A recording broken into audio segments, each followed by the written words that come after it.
최선을 다한다고 생각하는데도, 내가 할 수 있는 것을 다한다고 생각을 하는데도 전혀 나아지지 않고 후진하는 것만 같은 기분이 들 때가 있습니다. 대한민국에서 태어났다 하면 하루에 열 몇 시간씩 순전히 공부나 일에만 전념하는 것쯤은 누구나 경험해봅니다.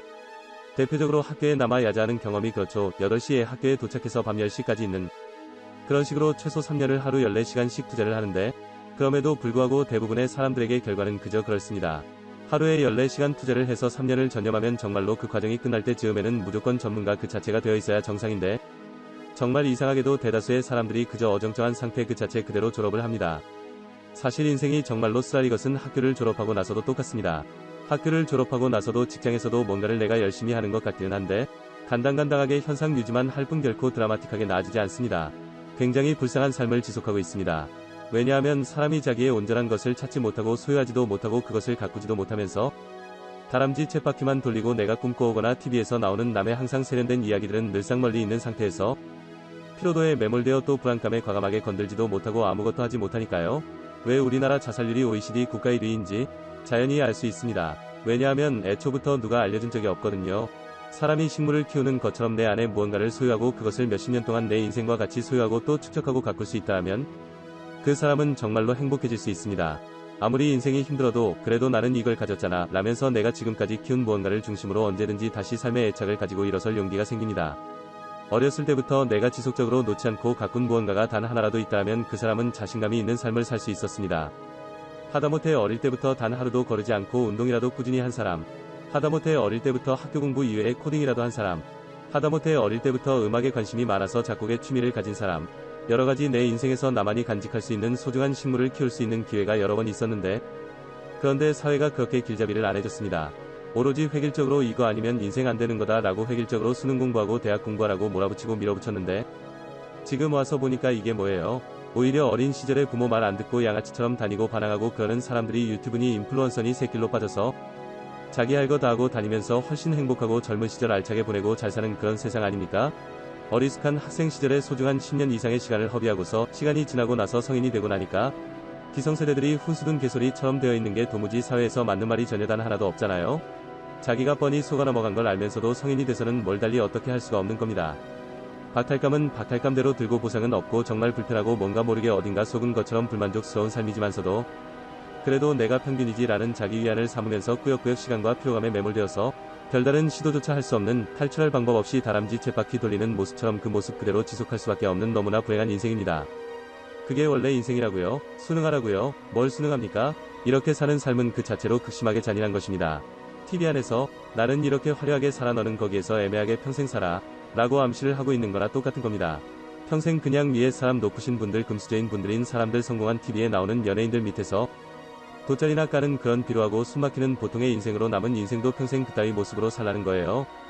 꾸역꾸역 참고 또 참고 희생을 하고 또 했으면 어떤 형태로든 간에 보상이 있어야 되는데, 그런 것 없이 평생 죽을 때까지 희생과 인내만을 강조하면서 입에 억지로 원래 인생이 이래 물결표 이러면서 꾸역꾸역 먹기 싫은 개밥을 억지로 쑤셔박는 그런 인생입니다.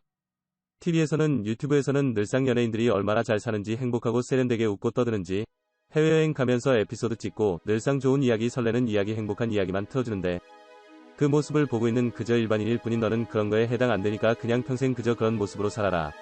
평생 그런 모습으로 살고 네 아들 자식들도 똑같이 그따위 비루한 모습으로 영원히 속박당해라. 그게 살인입니다. 칼 가지고 사람 찔러서 죽이는 것만이 살인인 게 아니라 그런 식으로 반강압적으로 내 밑에서 평생을 돗자리 계급으로만 삶을 영위하라고 넌지시 비열한 암시를 주는 것도 그것도 살인인 겁니다. 왜냐 엄연히 한 사람의 동등한 인격체로 대우하지 않고서 그저 평생 그런 식으로 어정쩡한 모습으로 너는 그거 그대로 평생 살으라고 하고 있기 때문이죠. 그 사람들한테는 웬만한 일반인 따위는 그냥 평생 들러리 그 자체로 살아야 하는 게 당연한 겁니다. 어쨌건 들러리가 있어야 소수의 인원인 주인공이 빛나는 것이니까요. 그냥 딱 그런 용도로만 삶을 영위해라는 겁니다. 전혀 TV에는 그런 언급도 없으면서 한 사람의 인생에 박탈감을 주입시키는 것이 이게 인격을 살인하는 거고 칼을 들지 않으면서 한 사람의 인생을 무참하게 살해야 하는 겁니다. 겉으로는 아닌 척하면서 실제 의미는 그런 것입니다. 사람을 도발하고 나는 이렇게 주인공처럼 인생을 살고 있는데 너는 평생 들러리로 살아야 한다는 암시를 주는 겁니다. 그럼 그런 과장된 행복 그리고 과장된 세련됨을 보는 일반인은 안 그래도 능력도 부족한데 어떻게 될까요? 어설프게 내실없이 연예인들이 보이는 그런 사치향락적인 모습 따라하다가 아니면 마음만 급해서 일확천금을 노리고 주식코인 선물거래 이런 거 건들다가 아예 빠져나올 수 있는 마지막 쥐구멍조차도 막혀버린 채 마지막 마지노선인 수렁 그 저변으로 떨어집니다. 심성이 베베 꼬이고 과장한 것 같지만 이게 정말로 우리 사회에서 실제로 일어나는 현실 그 자체입니다. 새삼스러운 것이 아니라는 말입니다. 오히려 사회에서 명백하게 이런 의선이 있는데도 불구하고 이걸 언급하고 지적하는 사람이 있으면 저 사람은 인성이 이상하게도 꼬여서 그렇구나 에휴 불쌍해 라는 식으로 구석에 먼 얘기로 치부하고 묵살하는 사회가 잘못된 겁니다. 이렇듯 사회가 의선적인 것을 알아야 합니다. 진짜로 존재하고 있는 특정 내용이 엄연히 있는데도 불구하고 그걸 지적당하면 새삼스럽게 몰랐다는 듯이 고개를 높이 쳐들고서 아닌데 네가 이상한 건데 원래 이 세상은 행복하고 좋기만 한데 라는 식으로 아예 없는 내용처럼 취급하는 게 바로 가장 역겨운 의선 그 자체의 것입니다. 그리고 그런 식으로 의선을 부린 사람들은 뒤에 가서 또다시 나는 이 인생의 주인공이고 너희는 평생 들러리나 할 팔자다 라는 식으로 또다시 대다수의 들러리인 사람들을 상대로 늙어 죽을 때까지 평생을 도발을 할 겁니다. 이것을 그대로 수능을 하는 삶은 죽은 삶입니다. 아예 동등한 인격으로 대우받지 못하는 것 그 사실 자체를 수용하고 인정한 삶입니다. 그러니 인생에 있어서 더 이상 시간을 지체하지 말고 바로 이 순간부터 바뀌어야 합니다.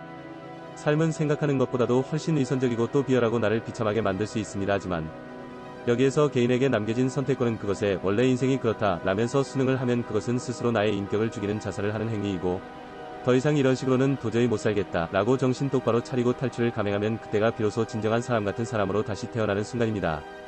삶은 때로 극심히 비참합니다. 때로는 이제 더 이상 나의 인생이 시간과 피로감에 매몰되어서 언제까지나 현상 유지만 하면서 꾸역꾸역 사는 것이 아니라 심각하게 이 굴레에서 탈출하기 위해서 모든 것을 걸어야 합니다. 일생에서 단 한 번이라도 도전이라는 걸 해야 한다면 그것은 바로 비참함의 굴레에서 탈출하기 위한 바로 지금이 되어야 합니다. 한 번 태어나서 단 한 번이라도 도전이라는 단어를 들어봤다면 내 인생에서 도전이라고 모든 것을 걸고 반드시 해내겠다는 순간은 바로 지금이어야 됩니다. 내 목에 칼은 들어오지 않았어도 사람답게 사느냐 아니냐의 기준처럼 급박하고 심각한 것입니다. 결국 여기에서 더 매몰되게 되면 그대로 수능하고 현상 유지하면서 살 수밖에 없습니다. 한시라도 더 늦게 되면 그때는 진짜 늦습니다. 도전을 할 수 있다는 것도 누군가에게는 정말 절실한 소원일 것입니다. 젊었을 때야 시도한다라면 가능하지만 나중에 가정이라도 생기고 나면 그때는 훨씬 더 힘들어질지 모릅니다. 즉슨 도전한다는 찬스도 한시라도 나이가 어릴 때야 그리고 혼자일 때야 시도 가능한 것이지 시간이 차고 나중에 기회가 받쳐주지 않는다면 그때는 나의 의지의 범위를 떠날 수도 있습니다. 최소한 지금 그 범위를 벗어나지 않았다면 그 안에서 어떻게 해서든지 물불을 가리지 않고 최선을 다해야 합니다. 들러리가 되지 않기 위해서, 사람답게 살기 위해서, 의선에 조롱당하지 않기 위해서 언젠가는 삶이 하루하루 변화없이 매몰이 된다는 것에 위기감을 느껴야 합니다. 비록 주변의 사람들이 그 행위를 보고 무모하다거나 훈수를 두어도 어쨌거나 막연한 현상 유지가 점점 시간이 지남에 따라 삶을 무기력하고 무의미하게만 만든다면 그것에서 탈출하기 위해서 변화와 시도는 계속되어야 합니다. 필요에 의해서는 모아둔 돈으로 1년 장기 백수 계획을 잡고 골방에 들어가서 나오지 않을 작정으로 그 안에서 내가 프리랜서로서 영위할 수 있는 수익원을 완성시키거나 남이 이미 하는 것을 어렴풋이 베껴서라도 시도를 하는 것입니다. 이 세상에 없는 비현실적 이야기 같아도 누군가는 실제로 이런 식으로 이루었습니다. 삶에서 진심으로 단 한 번이라도 도전이라는 것을 하고 사력을 다해야 한다면 더 이상 더 시간과 일과에 매몰되기 전에 지금 당장에 되어야 합니다. 시간에 매몰될수록 책임은 본인에게 있습니다. 단순히 독한 마음과 엄청난 열정으로 극복한다는 그런 추상적이고 쓰레기 같은 레파토리를 떠나서도 최선의 방도가 무엇인지 구체적으로 또 과학적으로 조합하고 또 뜯어보고 또 생각해봐야 합니다. 그것이 진짜로 최선을 다하는 길입니다.